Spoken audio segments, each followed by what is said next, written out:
Alrighty, well, hello everybody.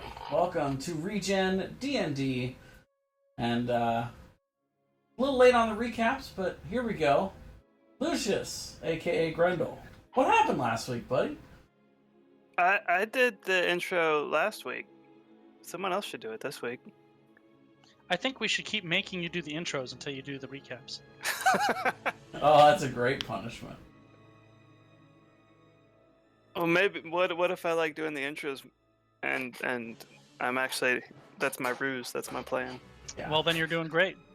Well done. Anyway, last week we set off to the east to go to the Dwarven Kingdom, because we were tasked with acquiring some valuables that were in the possession of a lich by the queen of the land.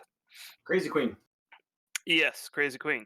We know that, or at least some of us know, that we do not want any part of fighting a lich right now. But since it's an edict from the queen, we figure we best at least look like we're trying to do it. Otherwise, we might get arrested, thrown in jail, executed, etc. So as we were beginning to head that way, what's the name of that little town that we went to? The town that you're in, or Yeah. the town, or the bigger town. The town that we're in. The little town is T.O.R. Right. So we were heading by T.O.R on the way out and discovered that actually there was a mission for the different companies that are around. They kind of have a union that provides missions, and the mission that we're on is to find a missing person. So it's a bit of a sidetrack from heading to the west, but we decided to go ahead and do that. A bit of coin couldn't hurt going west. We tried to track this guy down. His wife put in the contract. We tried to track him down, and we found harpies attacking dwarves. And I believe that's where we left off, and we're gonna see if we can find out if our charge that we're attempting to rescue is already dead, or if he might still be out there. All right. So I think the immediate place that we stopped was after combat. Before we jump back in, a couple things. When I listened to you guys do the recap, I wanted to make sure that you had the proper information.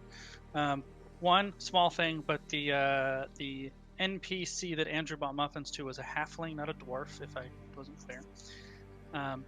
Also, so we know what we're doing, as you can see here is a beautiful map of our place. So, oops. You guys are just south of Hastow, so like right at the base of these mountains right here. So Right. The Dwarven Kingdom, where the Lich is over here. Okay, that's what I thought. Correct. So the larger, more developed Dwarven communities are on here. But these Sure. mountains and these mountains both have smaller Dwarven communities as well. Okay. So the mountains that we're in, technically, where we fought the harpies, technically have. Right, and you're kind of at the bait, like the foothills just before you get into actual mountains. That's the main kingdom right there. Like these guys Oh yeah, are like that's the bigger Dwarven. these guys are like little principalities or whatever. Yeah, kinda... smaller settlements. Okay. And could you, just so we understand, Goose, the relationship of the dwarves to the elves, and to the humans, etc. Could you lay out that one more time for us, please? Sure. The dwarves are in the war part of it are neutral. Okay. Antisocial and mistrusting. As far as the elves go, they don't have really much of a relationship because they're frankly too far from them. They don't interact very much. Okay. They have friendly relationships with the human kingdoms. So Malande is basically like right here. Traditionally, Malande comes up here, but this has all been conquered. Okay. So that's all occupied by the elves. This is the elven homeland here. The dwarves, these are human city-states. There's 2 larger ones there, and then to the south here, it obviously continues past here. But when I said the kingdoms of Leon, like in that the king's coronation ceremony, there's a number of smaller human principalities and kingdoms down here. And the dwarves have good trading relations with the humans. So they're on good. They're on good terms across. They're the on board good there. terms, but as far as the conflict, the political part of it goes, they don't really have a stake in it. Other than, I would imagine they would probably be making money as selling good stuff to the humans, frankly. But beyond that, they don't really have a political stake in it. So in theory, they're not necessarily in danger of being attacked by the elves or really being interacted with by the elves. Right. As a general rule. Right. So this is like the gnomish area here, which would be where you're from. And then this whole area here is kind of unexplored a little bit, but there's a number of orc tribes in here, amongst other things. So there you go. What about this over here? We have not put anything there yet. By the way, there are 2 kinds of dwarves. The other kind of dwarves are up here. Right. So this right here must be where changelings are from. Could be. And there's more off this map as well. So this is just like the Quarty Fingers Europe. Yeah, exactly right.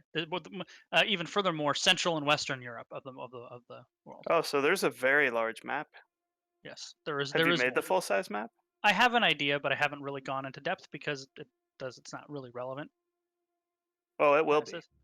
Hey, if you guys get there, by all means. We're gonna go to Pomp. We're gonna get on a boat and we're gonna fuck off to somewhere that you're not ready for. Remember that you said that, Grendel. I'm kidding. All right. So I wanted to make sure that because you guys thought, hey, we're closer to the Dwarven kingdoms than we thought. So sort of. And not this the kingdom, right? But... And these southern ones specifically down here would be the smallest of them. So these are the hick dwarfs. Well, not necessarily hick, just the size of the settlements is just not as large. Okay. And then the further west you go, the longer they've been established and the larger that they are. Gotcha. All right. So that was one. As far as how far you guys traveled south before you stumbled across them, you got started early, and you would have stumbled across them in the kind of mid-afternoon is when the battle would have taken place. So you've been traveling for slightly over half a day. So given that Alistair generally wasn't gone for more than a day trip, you would guess you're probably slightly farther than he would likely to go on one of his normal hunting trips. Because I don't think I was clear on how long it took before you got to where you are. Okay. So we're just past as far as he probably would have gone at any given moment. Right. You're either just past that range, because if you figure if he's doing a day trip, right, half a day there, half a day back, you guys have been half a day, maybe a little bit more. You're either right at the limit of how far he would have gone before theoretically turning back, or just past that. Can we go up to General real quick? Up to General what? In the Discord. Yeah. Oh, yeah, sure.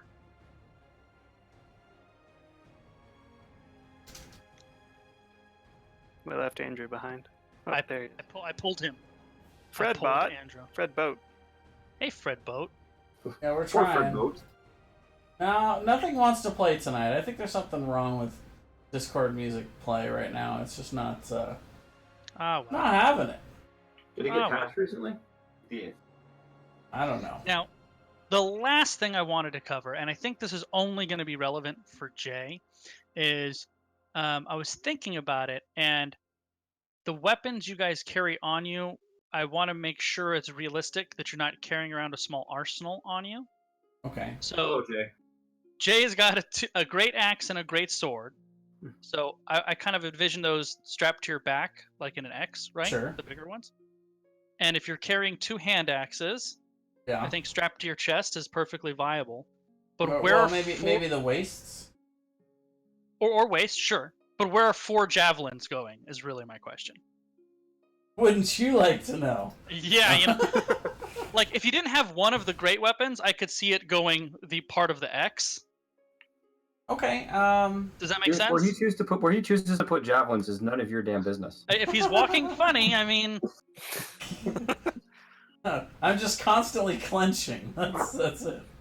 so I Clench basically the clench. I think 2 of the 3 of the javelins and the 2 great weapons could probably be carried on your back, but I don't think all 3 basically. Okay, so then for right now, I am leaving the great sword in So you've got in whatever storage we're using, like you've got the great axe and then some kind of javelin quiver.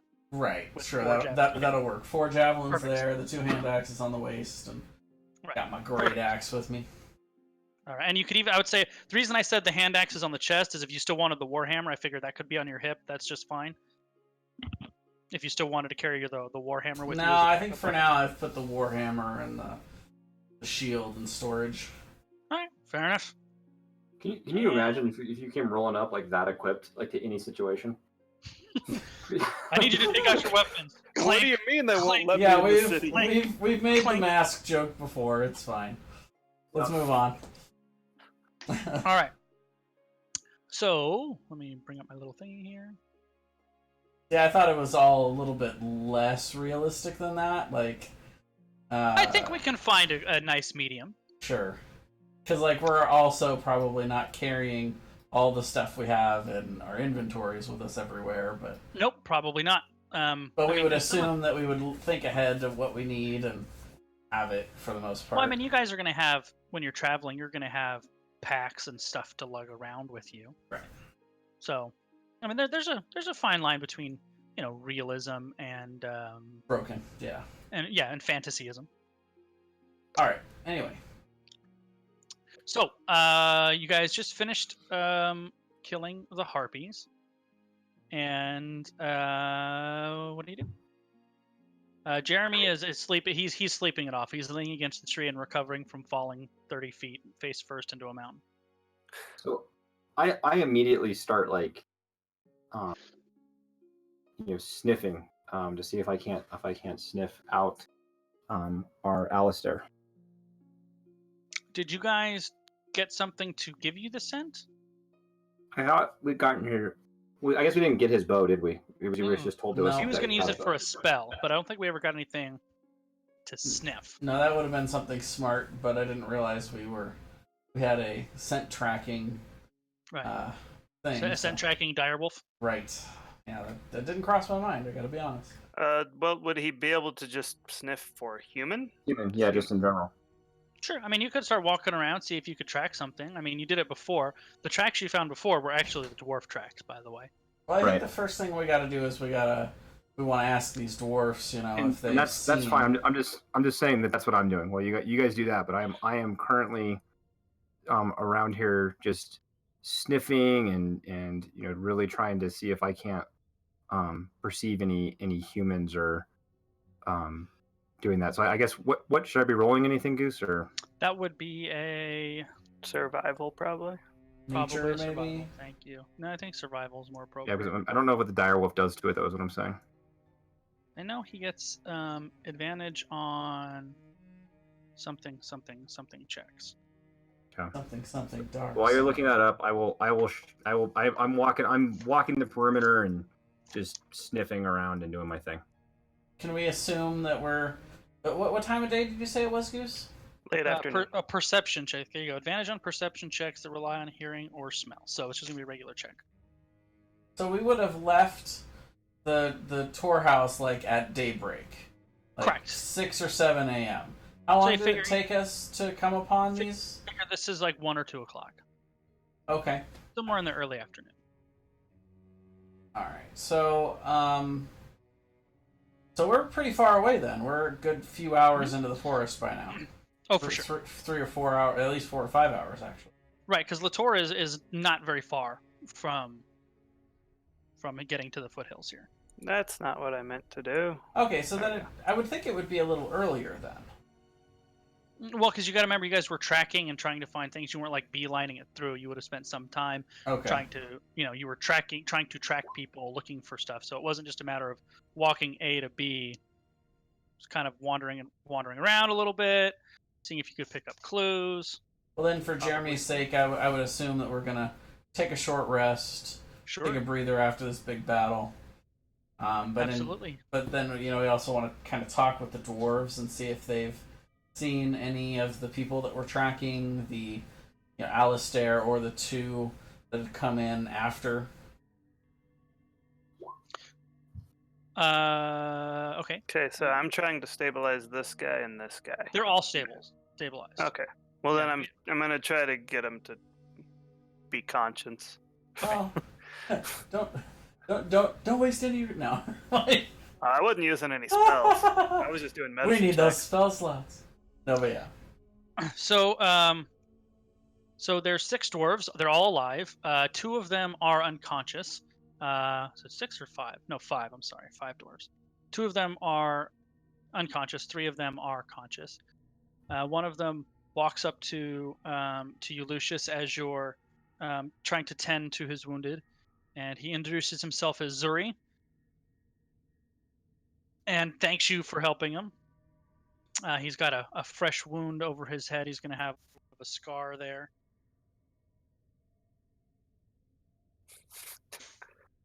Well, I tell him it's no trouble. I'm glad we happen to be passing by. We're actually looking for someone. Human huntsman named Alistair. So as you guys are chatting, you hear this guy over here. He screams and goes, "Oh my God, Armor really needs help." But he's stable. He is stable. I'll come over and see what he's on about. All right. He's missing a foot. Was he missing a foot to begin with? No, he was not. It has very clearly been a recently missing foot.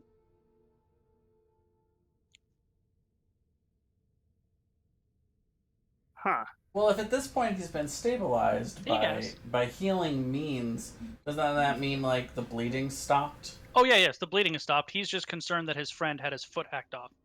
Sure. Understandable, but in the middle of a middle of a harpy attack, that kind of stuff happens, and I don't know what we're expected to do about it. I'm gonna look for a foot. All right.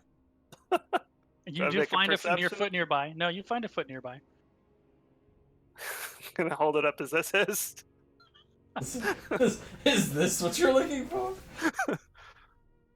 So anyway, well, when he does that, I cock my head just like a dog would, like is he like ready to throw this thing?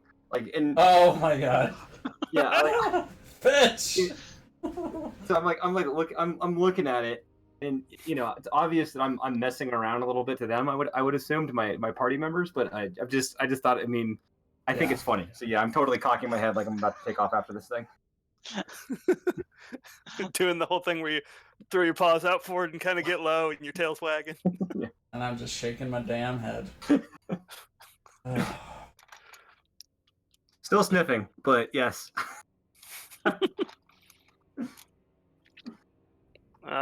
So Zuri says he hasn't seen anybody other than himself there.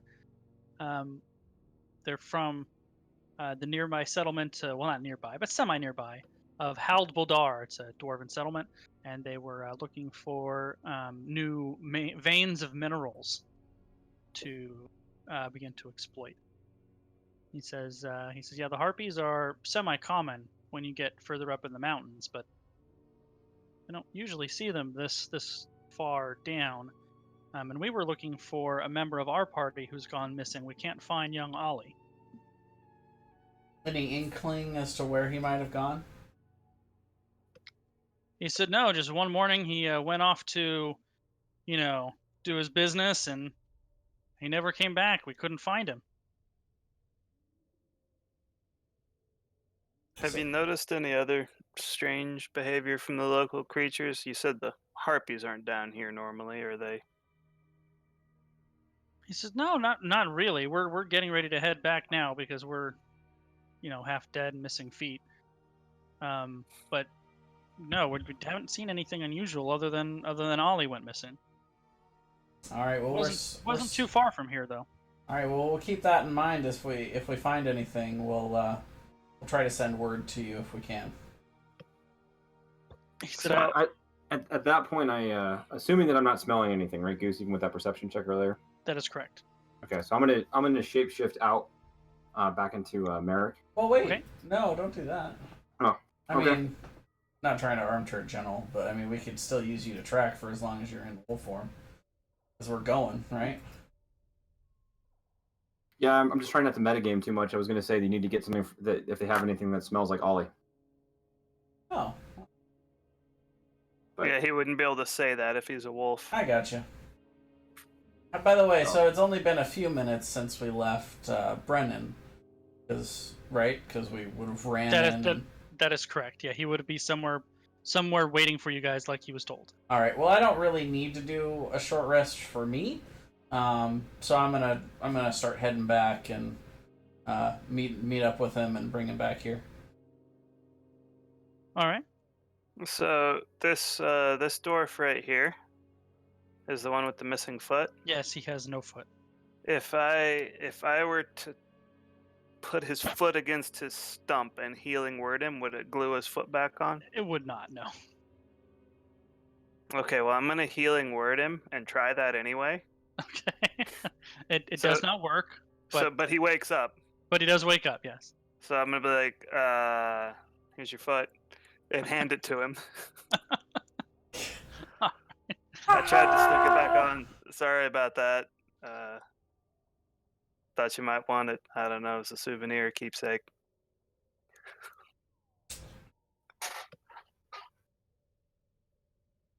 So at this point, is he still bleeding out, Goose? I mean, like, No. if someone's No. lost a foot with the healing word, are they still in serious No. So trouble? basically, what happens is if he loses a foot and then he gets magical healing, that's not of sufficient level to restore his foot.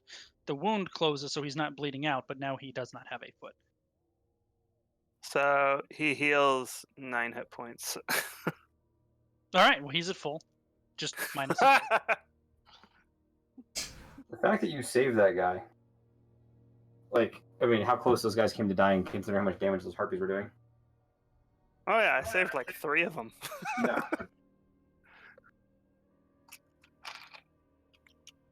So I guess at this point, I do need to turn back into Merrick so that I can. Okay. So you turn back into Merrick. And I haven't written down the boy's name yet. I'm sorry. Ollie's. Ollie is his name. The one that's Mhm. missing. Yeah. So now that I'm back, Ollie. I look at the party leader. Did we get the party leader's name? Yeah. Zuri. Zuri. I'm sorry, guys. So I look at Zuri and I ask if he has anything of Ollie's that I could use to track him. He said, "Well, yeah, he just went off to, relieve himself. So we have all his stuff." And he kind of starts fishing through his bag. He goes, "Here, take his bag.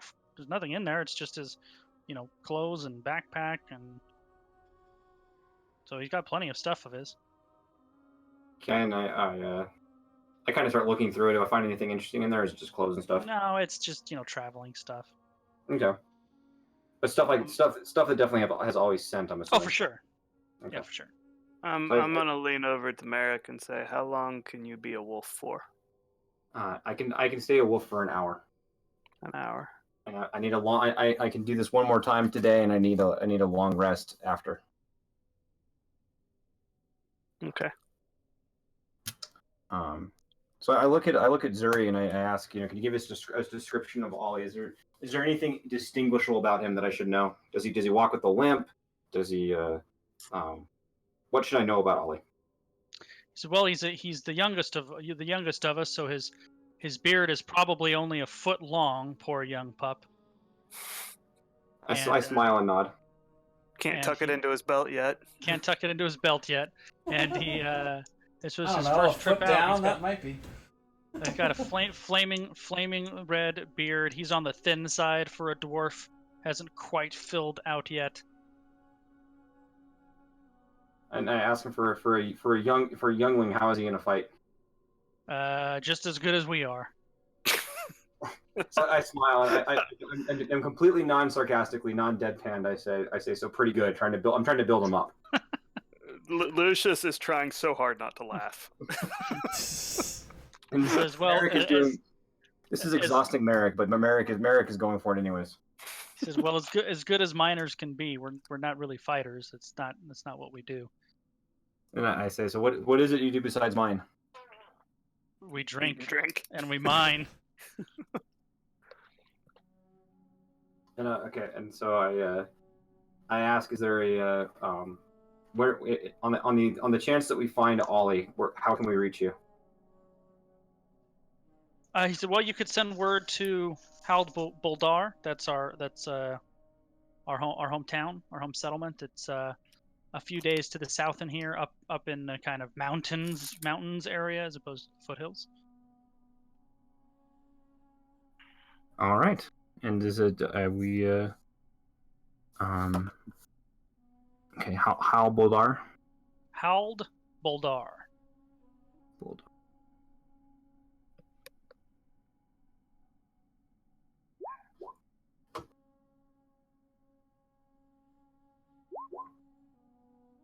And I look at him inquisitively, do I recognize Hal Boldar? It would be like, do you recognize the name? That would be probably a history check. History check. Oh, I did insight. Sorry. Ooh, no, you don't. Does not sound familiar to you. Definitely further south than you're aware of. I wanna see if it's familiar to me. Can I do that? Sure. Well, your family is from this area, so you can make the check with advantage. Yes, it's a smallish dwarven settlement that's been slowly and steadily expanding in size and base economic base as it trades basically north and south minerals, ores, iron, that type of stuff.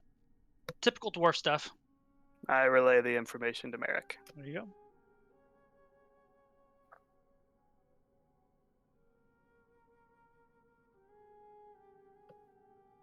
Well, I guess we're.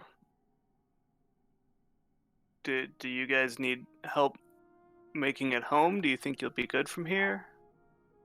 So I think we'll be good from here. Okay. Well, I think we're gonna see if we can find the person we were hired to find, and we'll see if we can find this Ollie while we're at it. So, okay, well, thanks again. And he holds out a hand. He said, "If you ever find yourself in Hald Bodar, look me up. You can go to the mining guild and ask for Zuri. I'll put you up." And I shake his hand and say thank you in Dwarvish. He says, "You're welcome" in Dwarvish and whatever their equivalent of, Godspeed, take care, drink well. It's probably all the same expression, I would imagine. Mm-hmm.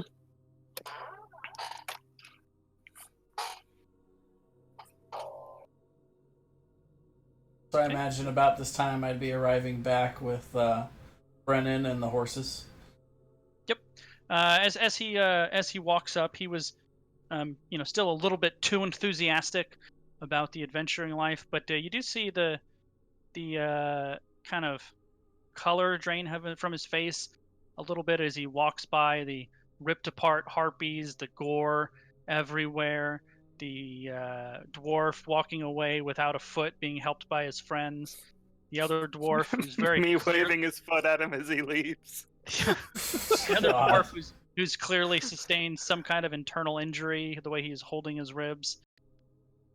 You guys cleaning the gore up off your weapons, just stuff spattered everywhere. He's obviously never seen anything close to this, and you think this might be the first reality check that he's gotten of of what is in store for him if he continues down this chosen path of employment.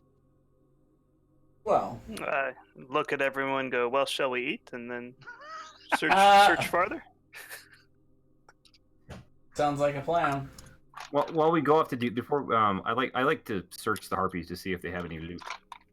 Well, I think we're gonna probably take a short rest while we're here, get some dinner, and go search more. I imagine So- that we can do that with it still counting as a short rest. all the Yeah. above. There's nothing of significance on the harpies. They have these little necklaces that they have, like, they're kind of like baubles, so they'll be like a random small knuckle bone, or maybe a claw of some bird that they found, maybe a pretty feather or a copper coin, but nothing really like Nothing of value. really of value for you guys. Yeah. Yeah. How well does Harpy cook? Find out. There's plenty of it around. I don't think I have. What would that skill even be? So what I have noticed, Brennan. Chef's tools. What I don't have any of that.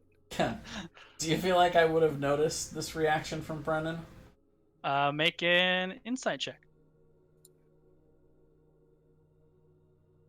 Insights. Always my bane. 10. Nope, you didn't seem to notice. You're happily oblivious. Okay. You were too busy cleaning off the blade of your swords. I think I noticed. Lucius noticed. That's why he asked if everyone was hungry. Yes, it is. Nice.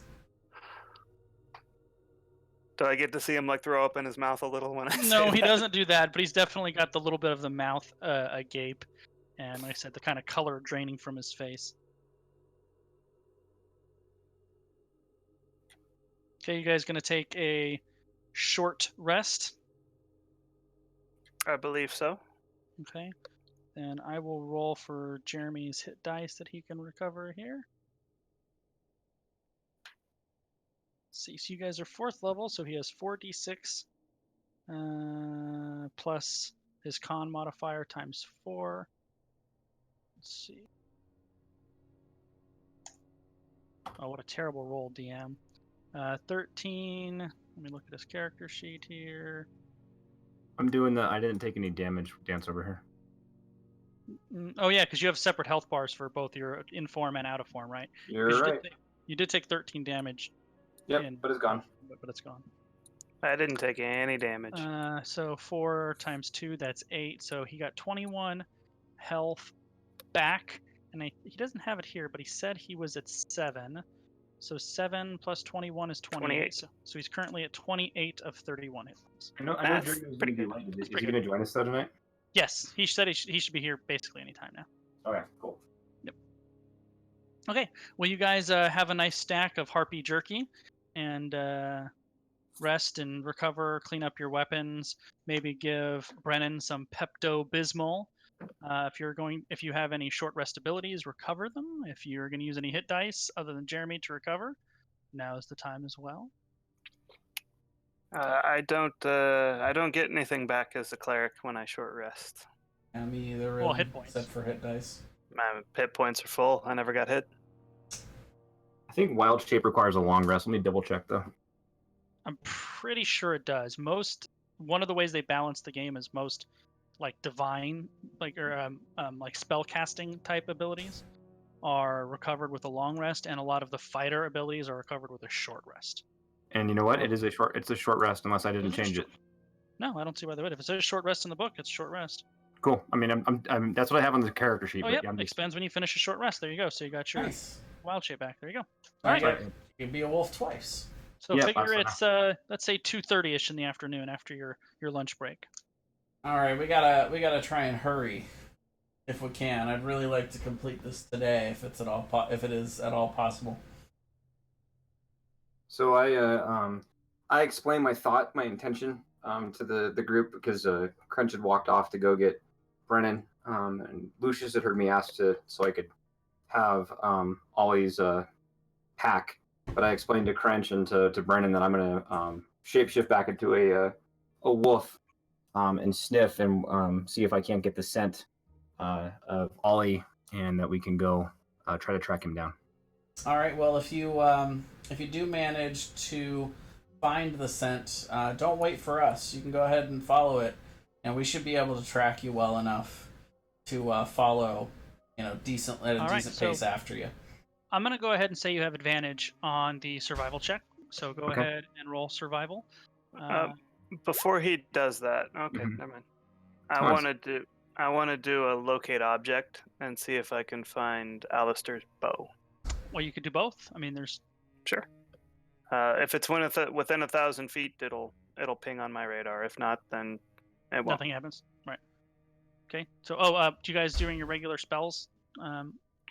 Remember, it's not what we thought it was. So make sure you have. So it's 4 plus whatever your wisdom modifier is for both of you for how many spell slots you have. 4 plus the wisdom modifier. Yeah, 1 per spell level plus your spellcasting modifier. So I Oh, think you guys... did we change it? No, we were doing it wrong before. Is what Wait. happened. So say it one more time. So the number of spells that you prepare is your caster spell level plus your spell casting modifier, which for a cleric is wisdom. So my spellcaster level plus my wisdom. Right. That's how many spells you can have prepared. Oh, my total. Correct. So my wisdom modifier is 4. 4. My So you level's can 4, so I can so do you can 8. prepare 8. Correct. So I can prepare 7, Correct. and that does not include cantrips, correct? Correct. Cantrips are separate deals. Okay, so it's exactly the way. Okay, there you go. was for Well, me, it's so. pretty close. Honestly, I was doing the math when I was looking at it. It's very, very close. I think Merrick's actually going to pick up one more, I think so. So. Well, I mean, I'm going to pick up 2 more. Okay, cool. So make sure you know. Give me a quick list there of what you're preparing. I'll have with to. With the short rest, you can change, I think. I will have to look at that because I'll be honest with you. I've been kind of being very specific and like finding a good spell and not fully remembering the other ones. So What you should do is somewhere on your character sheet where there's notes, you should just make your generico list.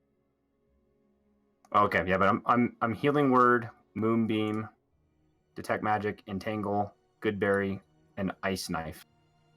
Okay. So you need what? And I'll add 2 more to that as we play. Okay, cool. So is locate object first level? It is second level. Second level. Is it a ritual? Uh, Because if it is, you could do it during the short rest and not use a spell slot.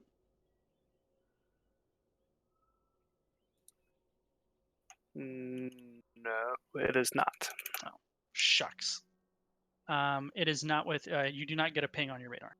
Okay, it lasts up to 10 minutes. So Okay. if I run across it, then What is that? How many feet are there in a mile? Is that 5,000? Is that right? something around that. If I were to ritual cast, speak with animals, would that allow me to speak with Merrick while he's in his wolf form? Yeah.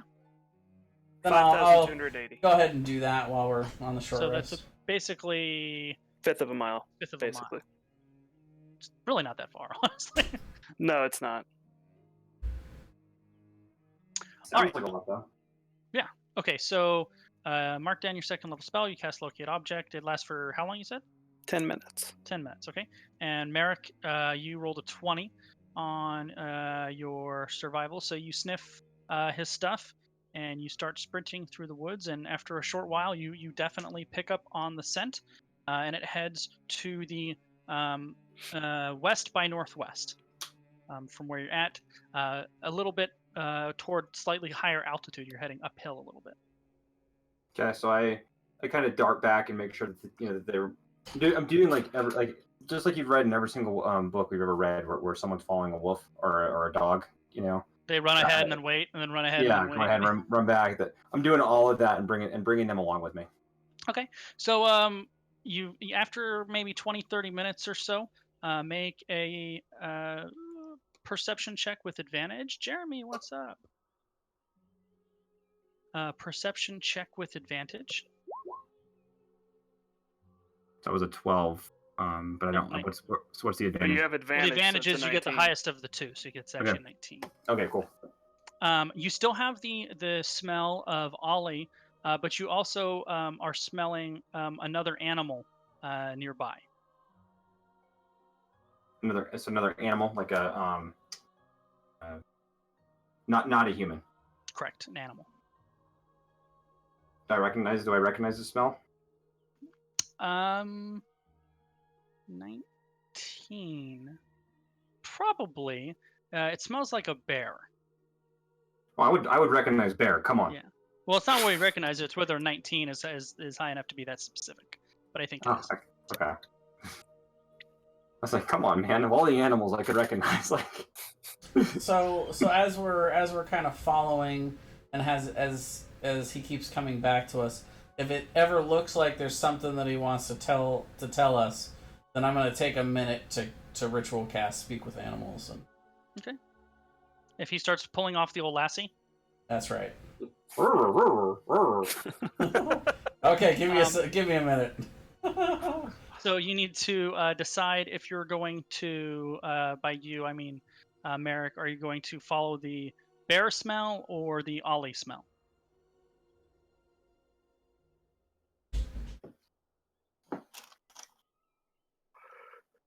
The ollie smell will take you west, west southwest. I said northwest before. That was wrong. West southwest. And the smell of the bears is in a similar direction, but you're gonna have to turn more southward. So they're definitely, while they are similar in direction, they're definitely not the same direction. So with Crench being able to speak, to animals in this situation, how much information can I convey to him? I think Can I normally. convey all of that? Like, hey, we basically have a choice here. We can. Correct. So it's a telepathic thing, if I recall correctly. Normally, the limitation is the intelligence of the animal and being able to communicate. But since you keep your intelligence, you would be like you guys are just having a conversation. Right. So I basically say that I'm smelling. I wanted to. So you're gonna pull the lassie while he's got to cast the spell. Sure. So I take. So I think it's to ritual cast it is just still the 1 minute. Okay, so it's 10 minutes to cast. It's 10 minutes. I'm pretty sure, right? Yeah. Well, it says casting time is 1 action. So if I'm ritual casting it, it would be 10 minutes. 10 minutes, right? So that means, let's say you're 40 minutes into your 1 hour now of wild shape. Sure. Then I'll go ahead and take 10 minutes and cast it. Okay, here you go. I'm reading. You gain the ability to comprehend and verbally communicate with beasts for the duration. The knowledge and awareness of many beasts is limited by their intelligence, which in this case it isn't, but at a minimum, beasts can inform you about nearby locations of monsters, whatever they perceived or have perceived within the last day. So, yes, you can basically speak with them like you're having a conversation. And then you're like going, roof, roof, roof, roof, roof, roof, and you're like, oh, really? Where's the well, boy? Roof, roof, roof, roof, roof, roof, roof. Right, yeah. Yeah, and so it's like, okay, we got 10 minutes, so let's head in that direction. And we'll start deciding where we want to go. Yeah, so we basically the point is that I've explained that we have 2 choices. We can either go after a bear that seems very interesting to me, like there's something about the fact that I'm smelling this bear and relating it to Alistair, and then also that we have the option of going after Ollie, who is also lost. So when I hear Crinch talking to Merrick, and your locate object is expired, by the way. Sure. And it didn't have any blips, I'm guessing. Correct. Is Crinch speaking like normal language? Yeah, because Crinch can talk normally. Merrick can understand him perfectly fine. Right? So I've heard a thing about a bear, and I want to know, are bears indigenous to this part of the world? Merrick, make a nature check. I assume that's who you're asking. I mean, I also like. I mean, you can make it too. Make a nature check. Yeah. Crench, make a nature check. Oh my gosh, how many people are we gonna throw at this thing? Yeah, 7. Yeah. Am I awake? Yes, you're awake. You're there. Make a nature check. What are bears? This is not. I gotta step away for just 1 second, okay? No worries, dude. Hey! For the record, I have a -2. Yes, bears are. I mean, you guys. I probably shouldn't even had you roll. You like Merrick and Crench in particular would know this, but No. The really dumb one in the group knew this, and nobody else did. We're okay bears with it. are natural to the area. Yeah. Okay. Well, I don't know. I guess it depends on if we think there's a correlation between Ollie missing and Alistair and all these guys. If it is, then we should definitely go after, Ollie's scent. But if not, So the spells are in two different directions. Like, hold on. If you guys are here, the smell for Ollie is kind of this way, and the smell for the bears is kind of like. So they're similar but different, if that makes sense. sure, I think we go after the Ollie smell, and then we'll maybe double back and go after the bear if that doesn't pan out. Do we want to leave some kind of marker here? So that we know? Well, we're probably. I guess I shouldn't have said double back. We'll probably start heading in the general direction we thought the bear smell was going, so we probably won't come directly back here. I'm gonna take my glaive and hack an X into a tree just in case. Okay. All right.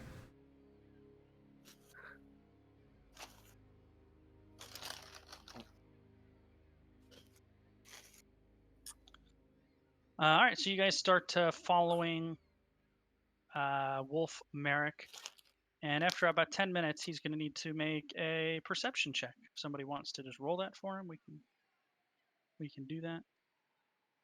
For who? For Merrick, somebody roll a d20. Well, 2d20, because he's still Sure, making it with 2d20. advantage. All right, so I think he's going to have proficiency 16 plus wisdom is going to be, that's plenty high, 18 probably. So when Merrick gets back, and you guys would have been close to an hour now. I think it puts him at 20 actually. Yeah, it's close enough. It's high enough. So the exact number doesn't matter too much. Let's see. We'll say this puts it at 50 minutes, so he's got 10 minutes left on his wolf shape. If you guys left at 2:30, so that means it's close to 3:30, and he smells smoke. We'll see what he's going to do with that when he comes back. Alrighty. Okay, what I miss? Not much, actually. They talked to the dwarves who are from a nearby dwarven settlement. Jason mutilated them by forcing the DM to roll on the critical hit chart. Way to be, Cringe. Got him. I might as well just chopped his foot off myself. They took a short rest. I've updated your character sheet to reflect that you now have 28 hit points of 31 from where you were before after a short rest. Ooh. And Merrick, one of the dwarves was also missing. They were down a member. So Merrick asked them for his stuff. They had it. He smelled it and warged into a wolf. And now you're following the smell of the wolf, tracking the missing dwarf's stuff. We haven't had a lead on the guy that we're looking for. That is correct. Yeah, but since this dwarf also went missing under mysterious circumstances, That's kind of what I'm thinking too, is they might be related. Yeah, hopefully. Yes. Brennan was traumatized by his first Brennan was look traumatized by the sight of the battlefield. Yeah. All the dead harpies and the missing feet and all the blood. Blood. I got a stern reality check about how many weapons I can carry. Come on, I got a strength of 18, Goose. I can carry all of these things. It's not a matter of it being strong enough. It's just a matter of where it physically fits on your body. Yeah. All right, I'm back now, guys. Sorry. Okay, great. Sweet. So you're 10 minutes from where you left off. We're 15 minutes into your first wild shape, and as you're chasing, they decided to go after the smell of Ollie. They've been following you, and you're starting to smell smoke mixed in with the Ollie smell coming from the scene. Okay, so I kind of approach, as we get closer to this smoke, I start to act a little bit more stealthily in my wolf form. Okay. So you've got you go about 10 minutes further, and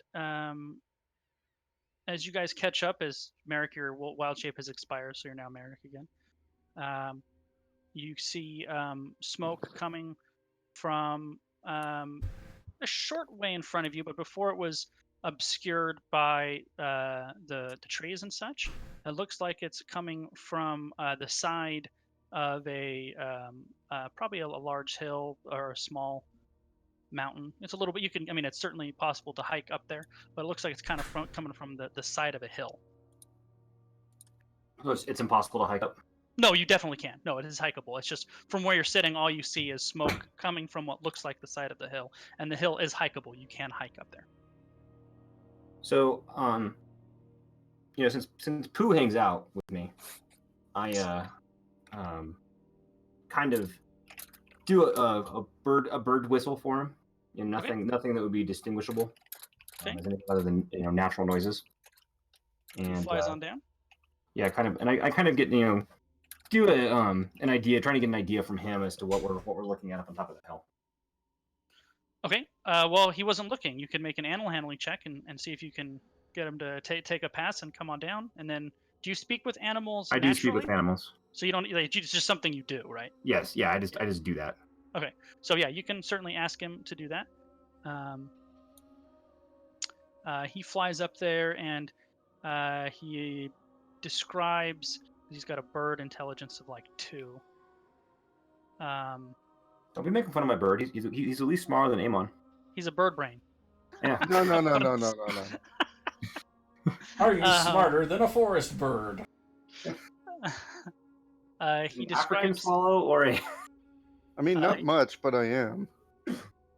He describes a lack of trees and smoke coming from a hole in the hill. Okay. So good. Smoke coming from a hole in a hill. Yeah, which can mean that there's a small mound or something of that nature. Can also mean that there's like a house there, right? I mean, it can be a house, but the key thing I think here is there's a lack of trees, which means we're not going to have any cover when we get up there.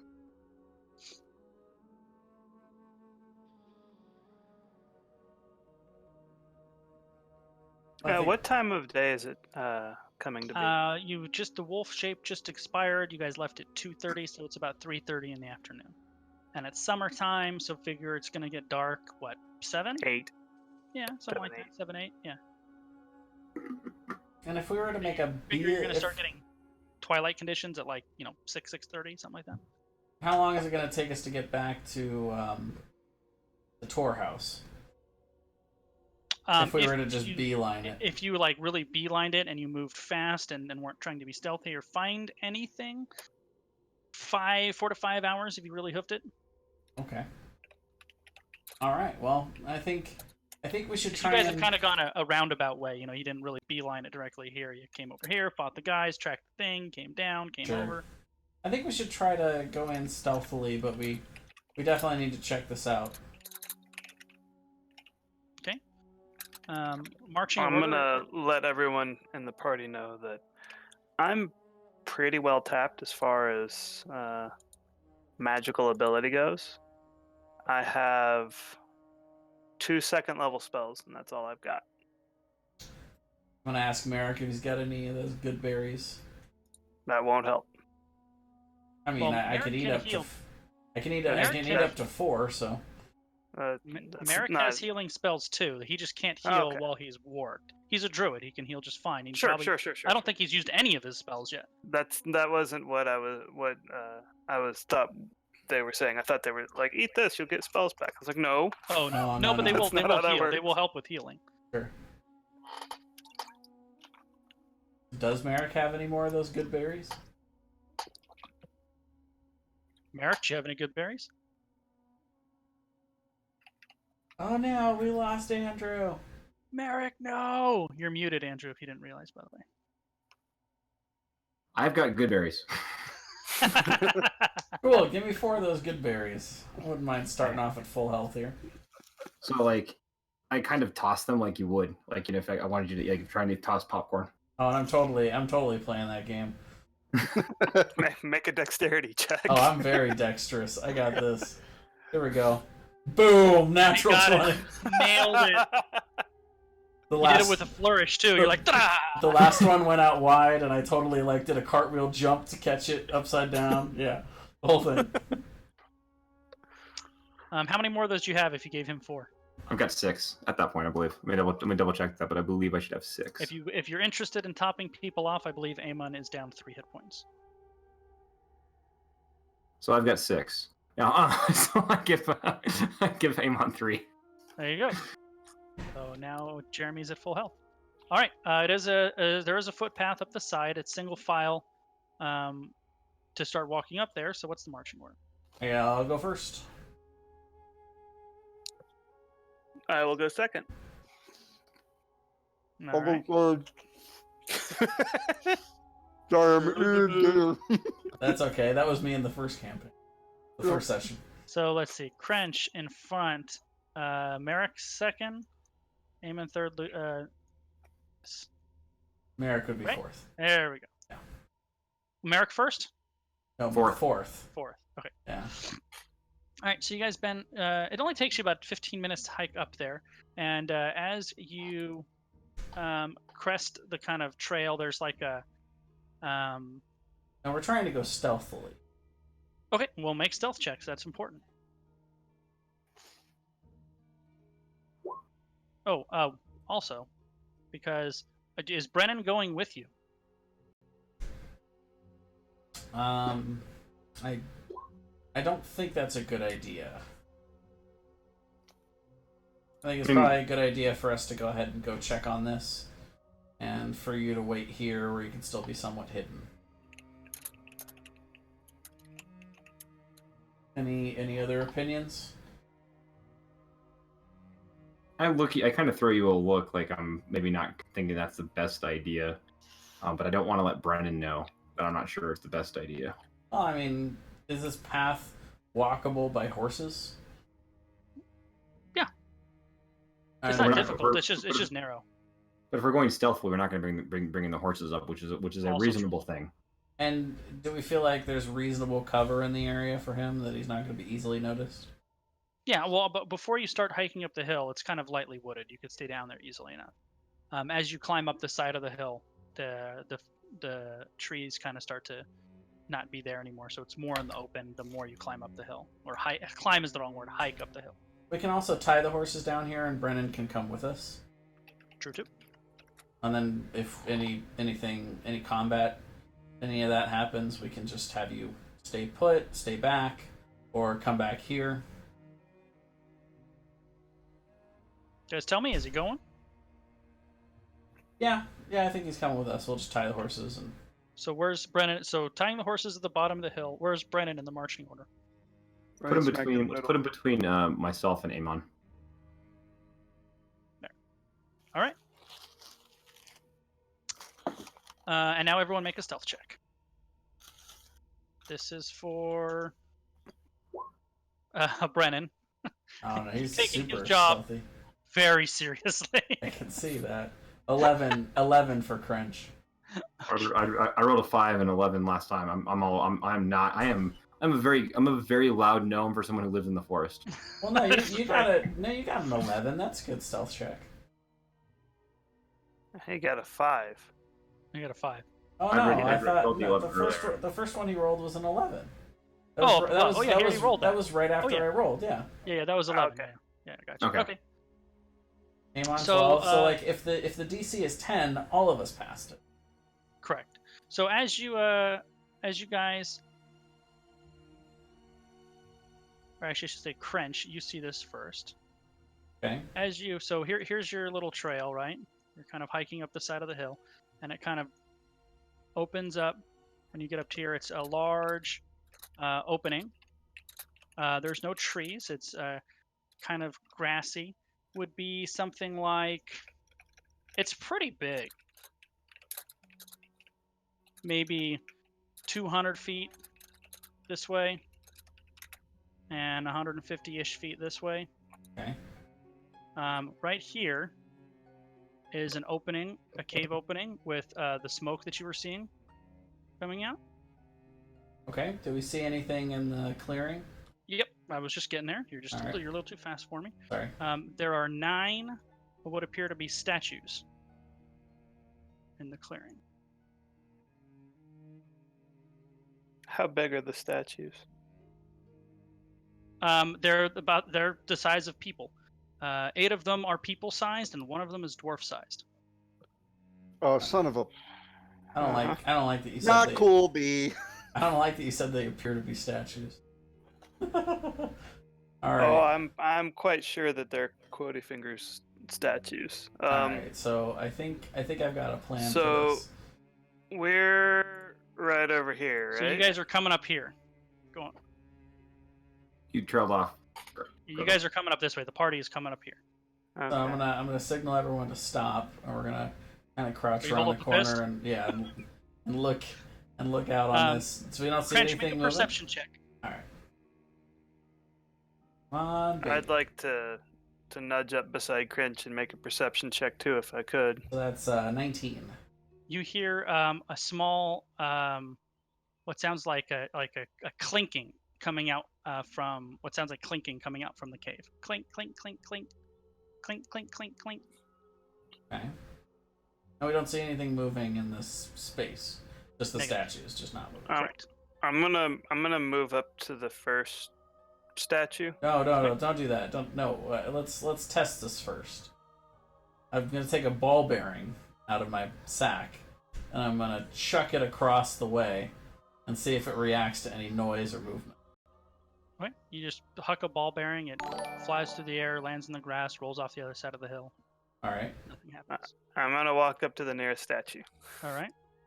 and I want to inspect it thoroughly. I want to see how detailed it is. Okay. I want to like determine the nature of the pose, the expression on the face.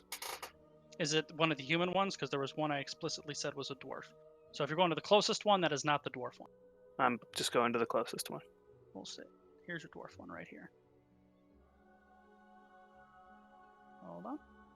The one with the little circle in it? Yeah, this one here. Which one here? That one? That one. The one with the many circles in the X. That's the one, right. So I think we're all going with Lucius, right? He's not just going in Sure. alone. Well, I mean, he's not that far from you. I mean, he's 10 feet from you. It's Okay. not like he's stepping way out there. You look at it, it looks very lifelike. It's just, it looks to be kind of a regular person. This one is a woman. It's the detail of the carving is exquisite. She appears to be dressed in kind of traveling clothes. What's cloaks the and expression boots. on her face?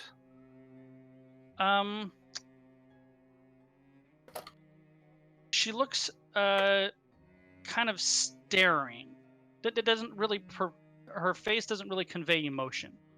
Looks just to be kind of straightforward with kind of resting face, I guess, just kind of passive. Neutral. Okay. Yeah, if you were to just stare forward and not make any face at all, doesn't look pained or worried or surprised. It's just kind of. And it's perfectly gray. Yeah, it is stone. It is stone. Yeah. Okay.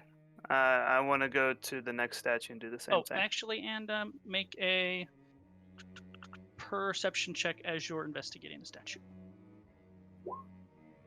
Ooh, that's not very good for me. Yeah. So they look very, very lifelike. Or this one looks very lifelike. It's a human woman in traveling clothes. Fairly nondescript otherwise, other than the quality of the carving is very high. So just scanning over the area, do I recognize any of the statues at all, or any of the descriptions of the people that we're searching for?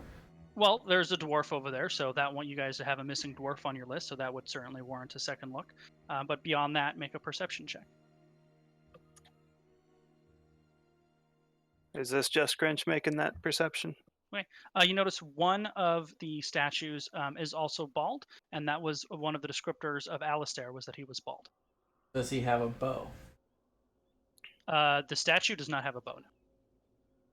Any of the other descriptors that we had? And actually, when you look at the statues, none of the statues have anything. Like, they're not carrying swords or bows or staffs, or they're like just the people and with their clothes. Does he appear to have a beard? He does. He does have a beard.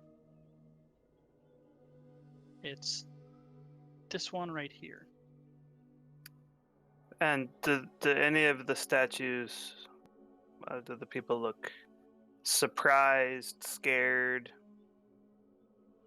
No, they look.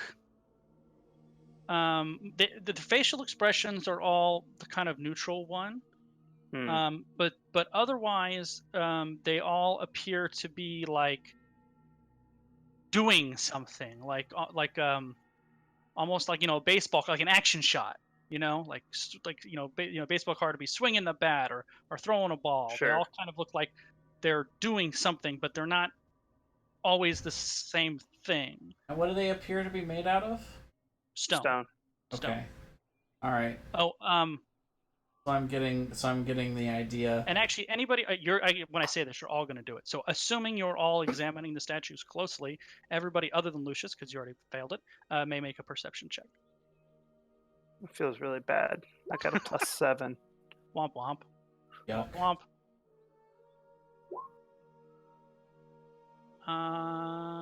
Womp womp. Womp womp womp womp. That sucks I'm gonna look because at I the think cave and see Jason if I can knows see what's going on anything. here, but Crench clearly does not. What was that, Jeremy? You're looking at the cave and what? Looking into the entrance of the cave and seeing what I can see.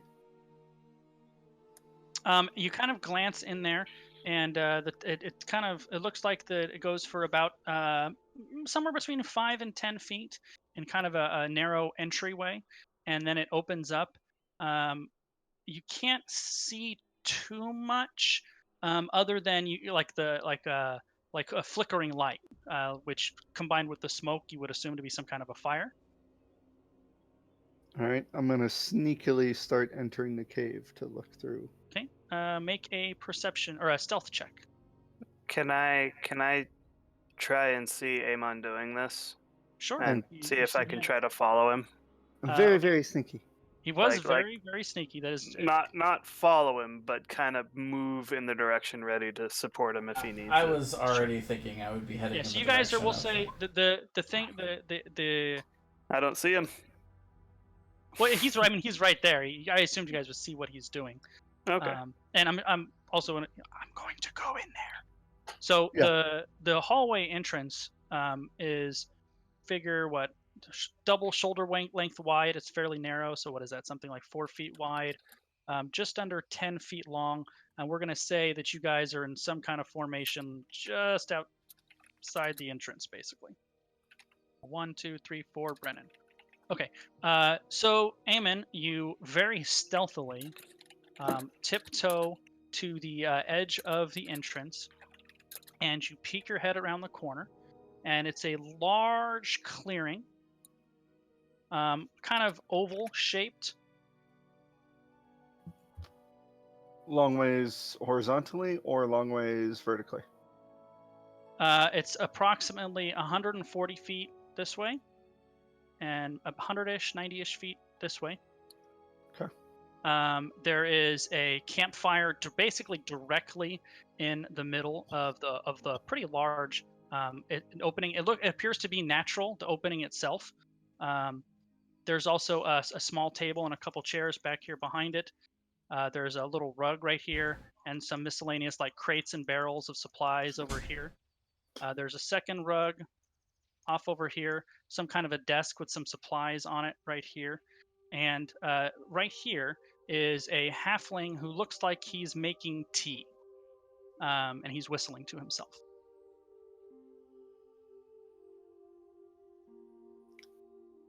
Oh, you also notice, although the cavern is natural, along the walls, it looks like he is like kind of dug out little cubbies. So scattered all along the various walls in various places, like small storage cubbies.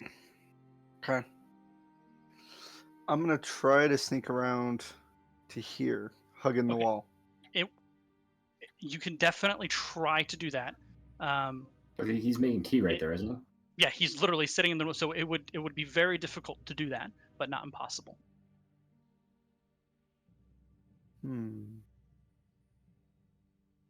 How close is everybody to me? Just outside the cave, so figure, if the hallway is 10 feet long, they're 12 feet, 15 feet behind you, you know? I'm gonna whisper to Brennan to go ahead and stay here for the moment. Just stay like out of sight in this room. Well, you guys aren't in the room, you're in the clearing. Sure, I'm saying like we're waiting outside the room, like. So you want him to this stay in area- the clearing. Right, to stay here, and we're gonna go into the room and check it out. Okay. We'll call for you if we need you. So what are you doing, Iman? Are you gonna try to sneak around this guy? Yeah. Go ahead. I'm gonna have and my bow out and ready. All right. Go ahead and make a stealth check with disadvantage. By disadvantage? Because there's basically nothing to hide behind, and it's lit by a fire. Well, I also get yeah. Leave me alone. That's too. Well, That's, that's too convince me. bad. What do you have that makes it so it's possible? Well, I know because I don't think it would work because I had my bonus action where I could hide and whatnot, but I don't have a certain if there ability. was something to hide behind, totally. But Well, that's yeah, what I'm these- saying. I don't yeah, have a certain ability that I was thinking I had, right. which These is are why rugs, it doesn't matter. so you're not Yeah. going to hide behind those. There's He literally just nothing. dives under the rug. I know. That's like Looney Tunes style, like Bugs Bunny hiding under the damn rug. So as he's going in, can I ready to throw one of my hand axes if this gnome or this halfling seems to be nefarious in any way? Sure, absolutely. You've got the hand axe ready to action, ready to go. You see I'll be ready for chill touch as well. Eamon tiptoes in, does it very quietly, and as soon as you come into the firelight, after a few steps, he kind of looks up and starts, ah! What are you doing? Don't move. He kind of sets his teapot down and holds his hands up and goes, just take anything you want, don't hurt me. Is there anybody else around? No, just me. So He's got kind of shaggy, light brown hair, those like little halfling cherub cheeks, you know. He's wearing a white apron. What's with the statues out there? Let's go. I'm an artist. That's my work. Where'd you get the inspiration for the work? He goes, oh, I love doing living things. Can you put the bow down? Can I insight check what I'm hearing? If you walked in the room, you guys could certainly interact with him. We can't. We I don't can't want to hear this interact going with on him. from outside the room. I would assume because it's a I will- cave, it'd be echoing out. I'll give you an insight check with disadvantage, though, because you're not going to be able to read his facial expressions and body language that goes with what he's saying. Okay, that's fair. Ooh. Merrick did really well. Yeah, I wasn't trying to perceive his truthfulness or not. I'm just sitting there waiting for Eamon to get turned to stone. He seems perfectly truthful. Merrick, he seems perfectly truthful, but there's something you can't quite put your finger on that's not sitting right. It's like a serial killer describing how much he likes art before he turns you into art. It puts the lotion on its skin, or it gets the hose again. Mm-hmm. Do I see any weapons or anything around him? He has a dagger on his belt, and he has what appears to be like a chisel as well in his apron. Okay. I'm gonna call for who's next coming into the cave? Well, they're all kind of right there. I said that. I mean, they just walk in the room. It's not. Yeah. I'm gonna say, hey, you want to come in here? Referring to like one person. Well, what are you saying? Because they're not mind readers. Yeah. I mean, he says that because he's dumb. So Yeah. There you go. That's a good. You know what? I approve this message. Yeah, So that is exactly what he says. so We're all I gonna start like pointing each other and figuring out which one he thinks he means. yes. I'm still giving the hold signal to Brennan, but I go ahead and go in. Yeah. Okay. I'm still holding the axe. When this large orc with an axe walks in, he kind of goes, "Ah! Don't hurt me. I don't have much, but you can take whatever you want." Look, we're not gonna hurt you if there's no reason to hurt you. 'Cause But- you certainly look like you're gonna hurt me. Do I have a reason to? I don't know. I don't think so.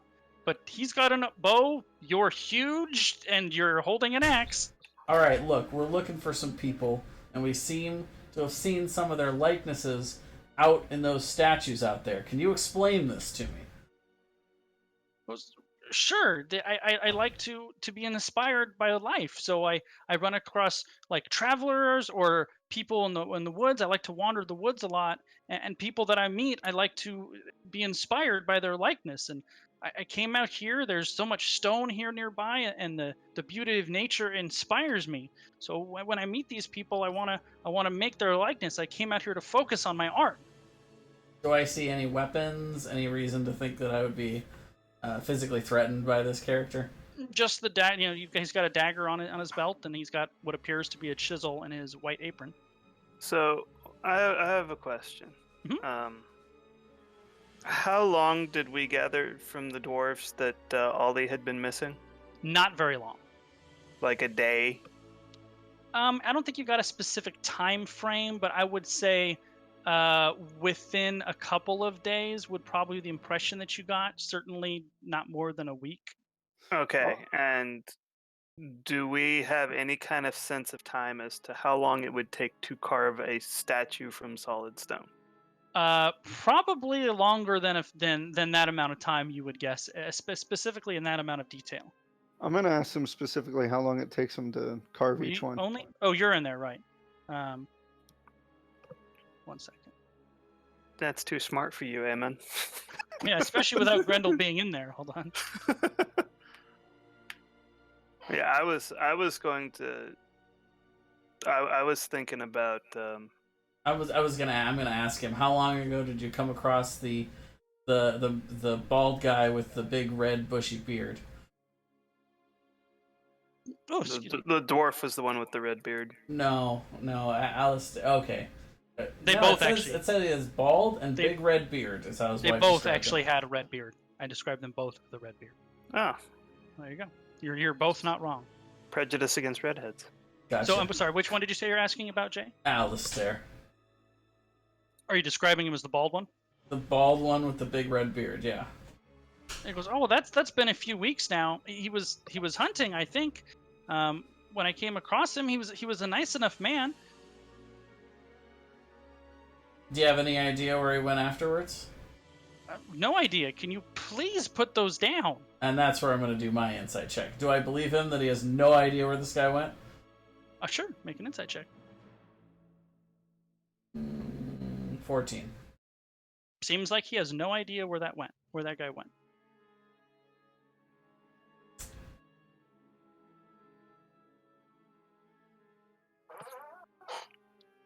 What All about right, the I'm dwarf? gonna- I'll ask him about the dwarf. He says, "Oh, that's I just finished that. That's my most recent one. As a very excited young for a dwarf man that I ran across. He was with some of his companions, I believe, some kind of I don't know, gemstones or I'm not good with what they do. Can you please put those down?" As soon as you show me your tools for how you create these statues. He says, "Oh, absolutely." I should have actually probably showed that. I didn't like fully draw this. There is another pathway here off to the edge, and another one back. Oh, you guys can't see that far. Up here, slightly, a little further than is on the screen. There is a door. There's a pathway here, and then there's a door right here.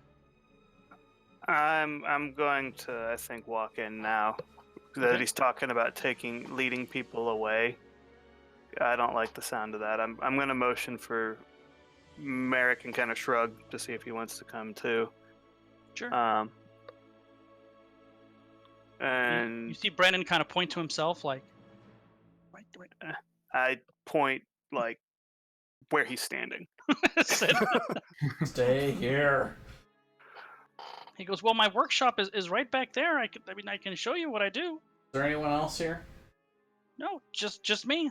Okay, slowly. I'm gonna say, wait, before we do that, how long ago did you run into the dwarf? Oh, I don't know, a week, maybe a few days. That's the one I just finished. It's just, once I just get into the zone, I don't sleep. I just can't stop. He seems a little. You get the vibe off him that he's like, kind of like he switched gears for a second on there for you, before kind of going back into the original mode he was in. And where do you get your stone? Oh, it's Yeah, all over the place. These mountains have stone all over. That's why I love this spot. And Um, I was really watching him when he he kind of switched gears there. 27 is a pretty damn good insight check. You kind of got a twinge of a little crazy, and maybe not bad crazy. He was talking about his art, which he's clearly into, but it was a little off-putting, and it was just for a second too, like just for a second. But I guess my point is that do I'm feeling uncomfortable by it, the way he's talking about this is what I'm perceiving. That is what I'm right, like yes, you perceive that probably half a second of a twitch where you're like, what the hell was that? Sure. Okay. But I perceived it to be like unsettling. Maybe, I mean, it could be. I would say I don't know that it could be taken as unsettling. It was definitely odd. Okay. All right, I'm gonna put the axe down, and I'm going to go where. But like down on the floor, you're gonna. Well, like, I'm gonna restrap it to my waist. And I'm going to go where he indicated. I'm like, stay here. I'm gonna check out the other rooms. Okay. And so I go ahead into the top one. Well, which one's your workshop? He points to this door here. Okay, so yeah, I'll go in there. Going to switch to this so I can have more room to draw without my other drawings going away. Clear this out real quick. Yeah, get rid of these guys. So is it you? So you're going over there by yourself, while the other three are staying in there with this guy. I'll look back, and unless anyone wants to join me.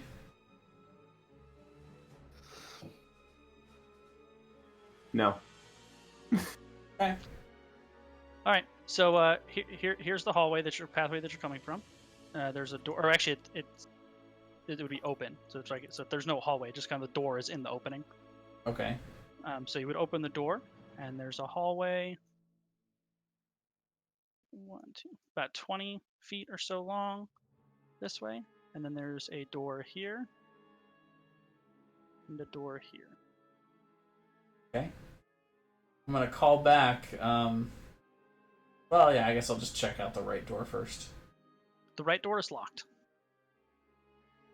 And the far door? Far door is unlocked. Okay, I'll check out that one. Okay. It opens the door into a smaller opening, or smaller than the big one. Sure. Maybe about 30 feet across this way, and about the same 35 feet across this way. There's it looks like like an octagonal, like a pedestal right here. There's a table over here with some what appear to be carving tools. There's no source of light in here right now, but you do have dark vision, right? Yeah. Yep. Okay. There's a stool right here. Second stool over here. There is like a brazier for fire here that's currently not lit. And then on the stool there is it looks like an in-process carving. And then there is it looks like an inanimate dire bear right here that he's basing. It looks like whatever this is copying this. Copying it? So he's got like a model that he's using, and the model is an inanimate dire bear. How big is the model? It's life-sized.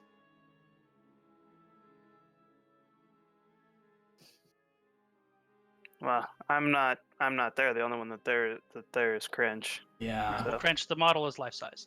find it weird that there are 2 in here.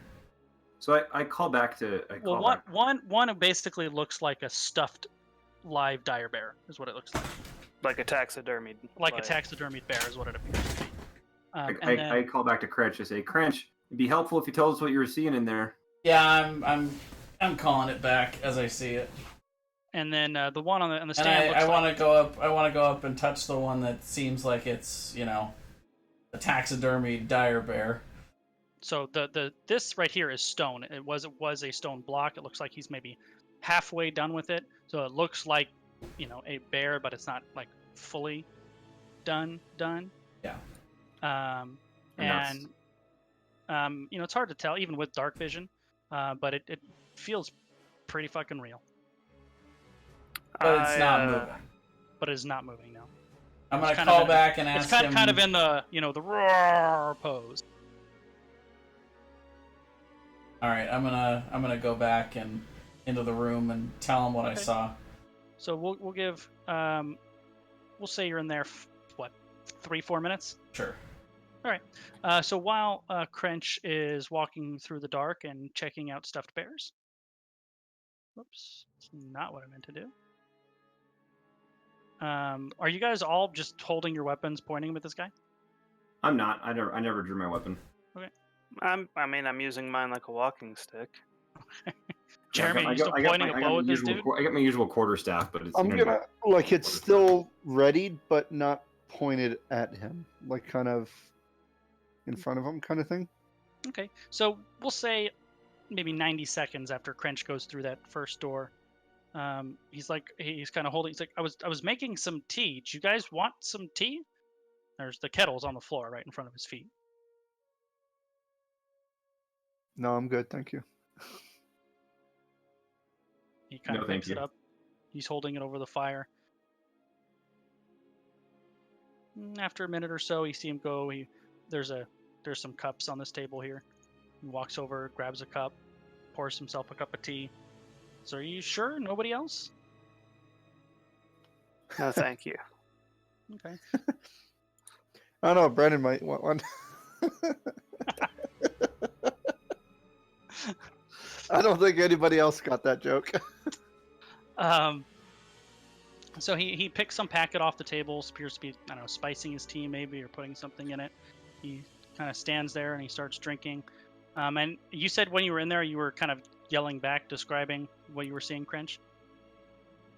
That is what I said, unless it's too late to take it back. No, I think we're going to stick with you here. Crench saying there appears to be a bear in here.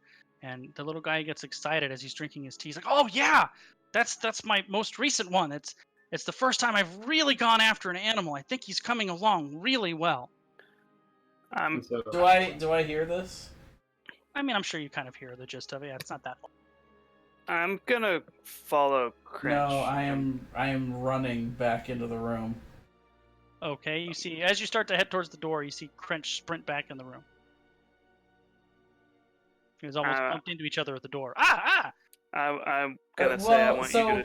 So have I don't know how much of this I'm allowed to be me trying to figure this out versus how much I have to be Crench trying to figure this out. It's a little column A, a little column B. What is this giving me? How do I feel about this? Like, I don't know. You tell me. Have I figured anything out about like? Because I mean, like, Jason thinks he's somehow freezing these things and then turning them into stone based on what I found. Let me go. Is that what Crench is saying? Let me go with you back to the bear. So if I'm figuring that out as Crench, my instinct is to just go back into the room and attack this guy. Okay, well. So then, yeah. But you're saying I've figured that out. Like, I don't need to make a check or anything. I mean, if you think that he is somehow sucking the life out of people or freezing them or whatever and warrants attacking this guy. It obviously feels nefarious. Yeah, it certainly feels off. I mean, there's statues of people you're looking for on his front porch. Yeah. At the same time, none of you guys have really gotten fire vibes off him either. It's confusing and off-putting, to be sure. I'm going to tell Crench, show me the bear, please. Fine. Okay. When we get back to the bear, I'm gonna cast Detect Magic. Okay. Is that you doing it as a ritual or? Because you don't have Can any I first do level that spell. as a ritual? I wonder. I'm pretty sure you can, but it's 10 minutes to do it. And you're out of first level spells, right? Yeah, but I mean, I could burn a second level. You could burn a second level spell. That's true. It is ritual. So I'm going to cast Detect Magic as a ritual. So it's gonna take you 10 minutes of casting in there. Yeah. Okay. And Well, you've seen the bear, so I'm gonna go back and ask him what's behind the locked door. I'm still in there, readying Detect Magic so that I can see what the fuck is going on with this Sure. bear. Okay. Um, So I go back in the room and I ask him what is behind the locked door in there. that's the garbage chute. That's where I put all the refuse. Let's take a look in the refuse. It stinks in there. Do you have a key? So of course, it's my place. All right. May I? It's in the. He points to this right here. Okay. It's over there. All right. I'll go grab the key and I'll go. As Crunch is make doing for the that, I say, door. Crunch, what kind of bear was that? Make a nature check. Me make a nature check? Yeah. I think it's like. I want to say 18. Let's see, nature. Yeah, that's high enough. It appeared to be a female adult dire bear. Yeah. So I look over at the halfling, and I say, you're telling me you've got a adult female dire bear back there? He says, "Yeah." As as Crench crosses in front of this little guy, you see him throw something in the fire, and everyone roll initiative. That son of a. Yeah. I should have just gone with my instinct. Attack them. Yeah, but that's the thing you can't. You also got to roleplay it. Wait, I just rolled I initiative. was but getting the got point. there. Anyway, How does that work? 20, I got the air Because- too. 21, We're not in an 21 actual initiative for Crunch. How do I roll initiative on this stupid sheet again? I think you just click on it. 15. Oh! You gave me an error. Now just roll a d20 and add your modifier then. I have an 11. My initiative modifier is Apparently, 3, this isn't it? guy's name is Alat. It'll be the Elias. same as your dex modifier. 3. So that's 8. Crench, what'd you get? 21. Lucius is not in the room.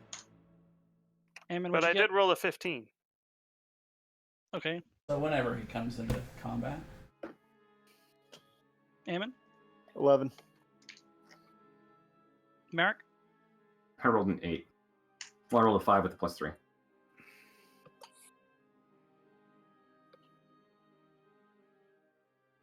That's funny because I rolled a 3 with a +8. Yeah. All right. And what we got to do? Dun, dun, dun, dun, dun, dun, dun.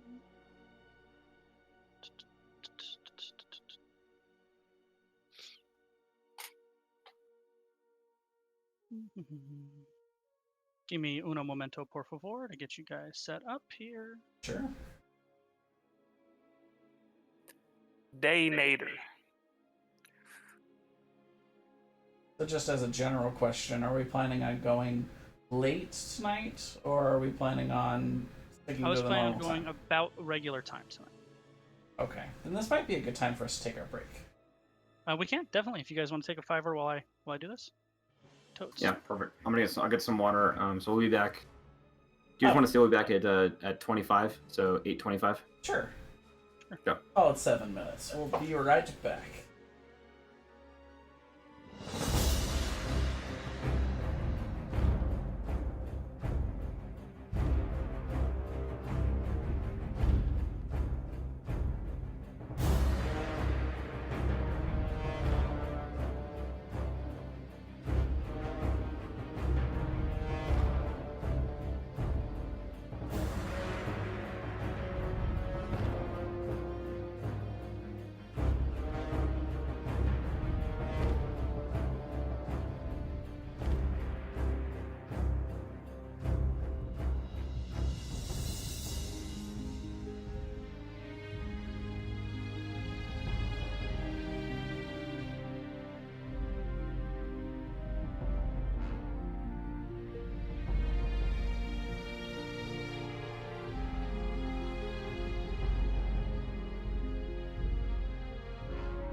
we are back. Even if Andrew's not back yet, we're back. We are back.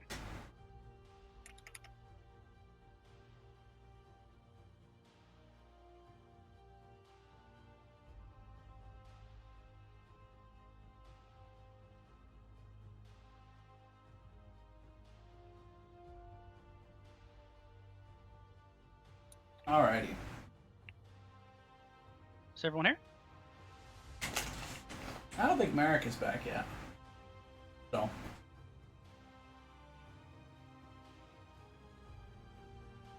And poor Lucius is all the way up here. Poor Lucius. You guys, I think I figured out the moving token things, so you guys all should be able to move your own tokens. I can move my guy. Yeah. I can move mine. I can't move anyone else's. Boo.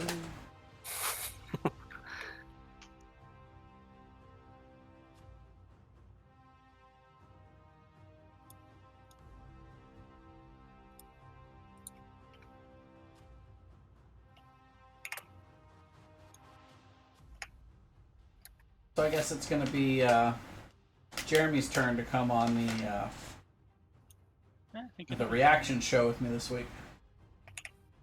Is it my turn again? Mm-hmm.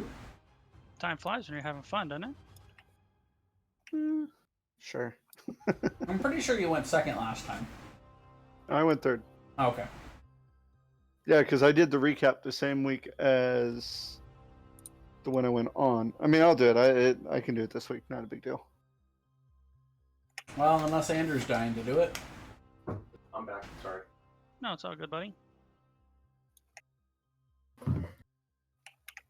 I was just trying to figure out who was going to be my guest this week.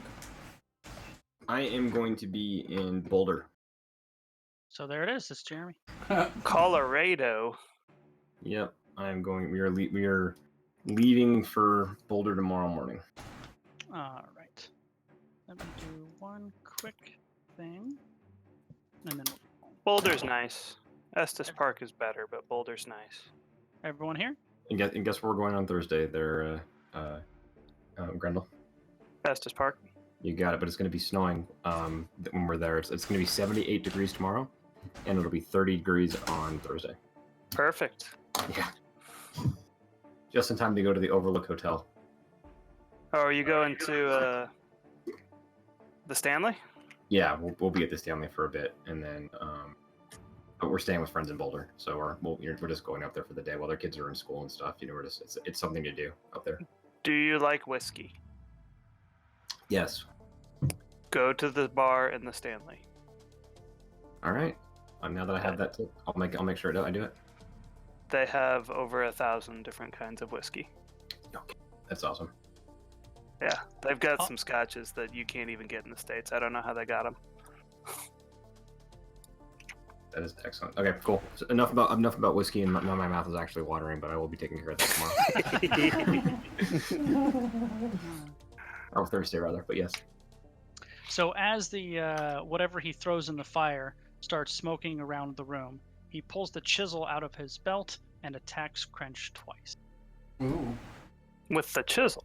With the chisel. Even though Crunch had initiative, right? He had a higher initiative Yeah, than a I higher did. initiative. 18, yes? Yeah, that hits. And 26? 100% hits, yeah. Okay, so the first one is going to be 6 damage plus 14 damage, so 20. And second one is Plus 6 damage. What? Plus 20? That is correct, sir. Is that a magic chisel? No, not plus 20. Plus 14. 20 damage from the first attack total, and then 6 attack. So it was actually plus 14. It was 6 plus 14 for a total of 20. Jesus. And then 6 damage. So 26 damage total. 26 damage on 2 attacks. Wow. Okay, well. What did we just get ourselves into, boys? And now, Crench, to open your turn, you need to make a Constitution check from breathing in the smoke. All right. No, he's using his small Is it low a to the ground is stature it to a his advantage. Constitution check or a Constitution saving throw? Constitution save. Save. Okay, so yeah, that's 23. Did you roll it? Yeah. I rolled the 18, and then plus. Do I see it? Oh, did everybody rolled? Oh, I didn't realize. I was like, why isn't yours at the bottom? It is at the bottom though. Yeah. I think you're losing. So you're seeing initiative rolls. Oh, it's for a second there. It just said my connection to the server has been interrupted, and now Oh. it came back on. There we go. Okay. There's the 18. That does pass, but you now have the condition of poison, giving you disadvantage on attack rolls and skill checks. So I got poisoned on a save? On a past save, correct. Okay. What you should really ask yourself is what would have happened if you had failed that save. I guess so. Well. You're bleeding profusely from your hamstrings. You went for the hammies. That's all he can reach. You went Yeah. ham on the hammies. Alright, well, I am going to rage. Sure, My as you third- would. And my third. Yeah, I'm a little upset. Son of a bitch! As a free action, can I yell, "Damn you, Lucius!" down the hallway? Yes, you may. And I'm gonna take my great axe and I mean, I guess. So it doesn't seem very armored. He does not seem very armored. So But as you Seems know, like he would- he seems very fast. he seems like he would be dexterous. And he just hit me for a crap load. So I will go ahead and attack.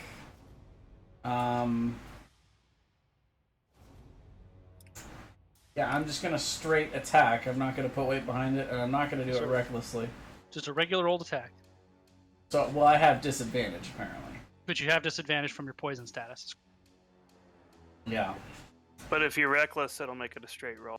but then he's gonna get advantage on me, and True. yeah, and I don't feel good about that at the moment. Yeah, so that would be a yeah, nothing. That's a So as you howl in pain and swing your axe 8 to where hit. a normal person would be, but then you realized he's like 3 feet tall. yep, and I guess I'm just gonna stay put. Lucius, Alright. you hear from the other room a half-orc roar in pain and squeal and howl in rage.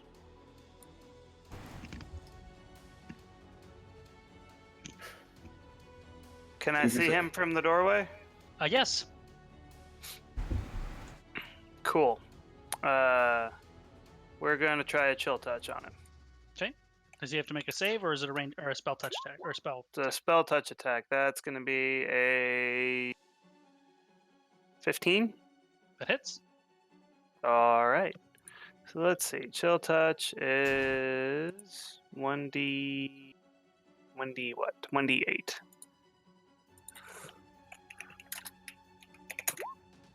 Six damage, and if he tries to heal himself, it will not work.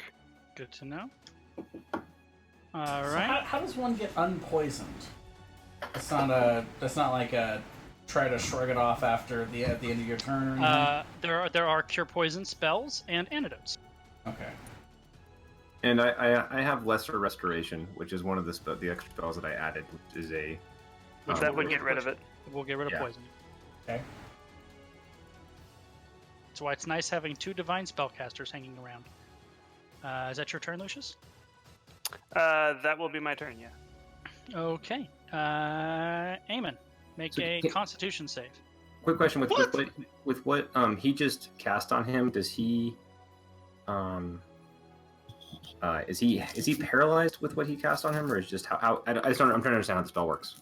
What, spell chill are you touch? Chill Chill touch. touch, No, yeah. it just does damage, and then if he tries to heal himself, the healing won't work. Okay. And is that for a round, or how long does that? It's just for a round, I believe. Let me double check. On a hit, the target takes and can't regain hit points until the start of your next turn. So it's my next turn. You guys see Jeremy start to cough and wheeze and pass out on the floor. Oh, fuck. What? Which one of these would be good for that? There you go. He's sleeping. Merrick, make a Constitution save. Constitution save. And do gnomes have it? I don't think it'll matter because he failed both. But gnomes have some kind of poison resistance, I believe. I think Merrick has complete poison resistance. I think he can't be poisoned. That's what I'm looking for, because that will most definitely make a difference here. As that would, I assume, just make that thing not matter. It just I might. don't know. That's why I'm looking it up. But for some reason, they didn't do this alphabetically in the freaking races. All right, let's see. Gnomes, blah blah blah, blah blah blah.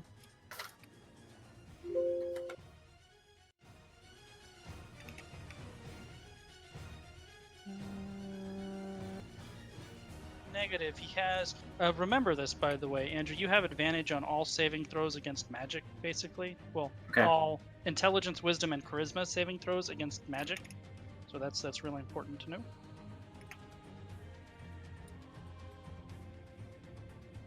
No, but nothing about poisons. Yeah, So- I was just looking at myself. They had it up until 5e. Ah, there you go. That explains why I thought that might be the case. Okay, Merrick is now also taking a nap.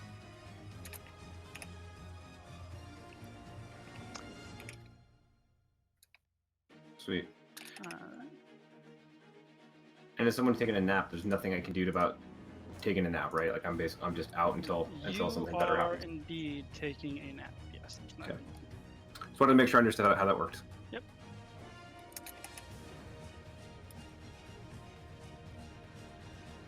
All right.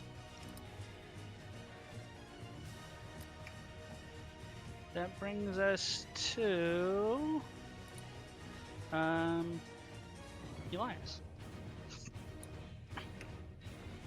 Elias, that's his name? That's his name. He continues to his assault on Crench.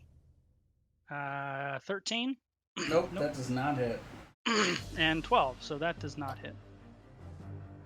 And then at the end of his turn, from outside the cave, you hear Brennan go, "Ah!" And that brings us to Crench. Oh no. Brennan died. Man, this whole thing could not be any worse. Oh, it could be worse. Yeah, I guess I could be sleeping instead of just poisoned. Ugh. Oh, God.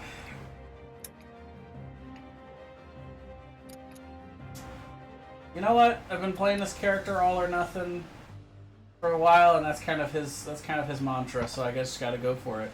I am going to attack him recklessly, and I'm going to put my weight behind it, which is just going to make Alright. it a straight throw. All right, 19 to hit. that hits. Whomp. You remembered he was short. Thanks. 25 damage.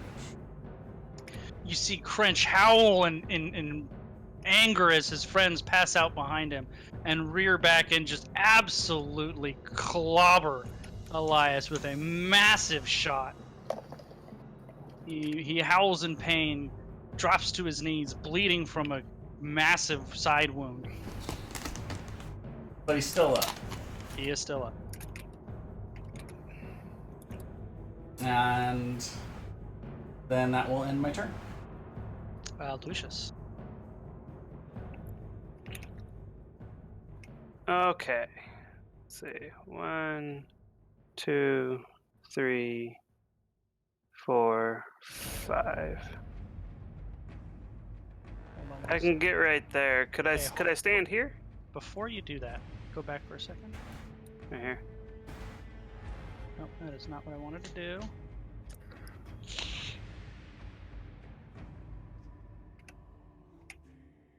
There we go. That's the fog from whatever it is he threw in the fire.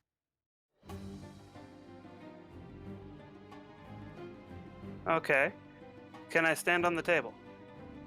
Make a dexterity check. So it'd probably be acrobatics. Sure. Yeah, acrobatics.